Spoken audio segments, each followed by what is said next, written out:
ఎత్తి ఆయన బావ అంటే ఏమనుకుంటానో మర్యాద లేదు, చిన్న లేదు, పెద్ద లేదు నీకు. చెప్పుకున్నారా అన్ని? నేను ఒక్కటంటే 10 చెప్పుకున్నట్టున్నారు. అది ఇప్పుడు నువ్వు నమ్మి నన్ను తిడుతున్నావు కదా?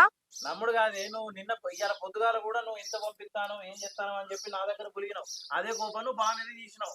తెలియదా? మరి అడుగుడు తప్ప? నువ్వు ఎట్లయినా చెప్తలేవు, వాళ్ళని అడిగినా అయితే తప్పేంది? నా మూన్ కష్టం నేను అడుగుట్లే తప్పే ఉంది. కాదే, ఇప్పుడు నీకేమైనా అవసరం అయితే ఇస్తలేడా మా అన్న? నేనేంది ఏమో నిన్ను అడుకోన్నా మీ అన్న అడుకోన్నా? నేను అడుగు తినేదన్న నాకు అర్థమైతలేదు. ఇత్తలేడా మా అన్న? నువ్వంటావు నీకేమన్నా అవసరం ఉంటే నన్ను అడగని మీ అన్న అంటాడు. నువ్వు ఎవరిని చేసుకున్నావు? నన్ను చేసుకున్నావా లేకపోతే నేను మీ అన్నం చేసుకున్నానా?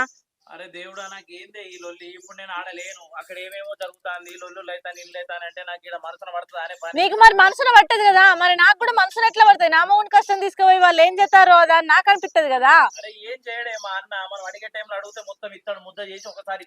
నీకు ముద్ద వేసి ముద్ద కట్టి సంచిలో పెట్టి నెత్తిలో పెట్టి పంపుతాడు. నీకు తెలుస్తలేదు, నీకు మన్ను లేదు. గొడ్డోలే పెండ్లాన్ని కాదని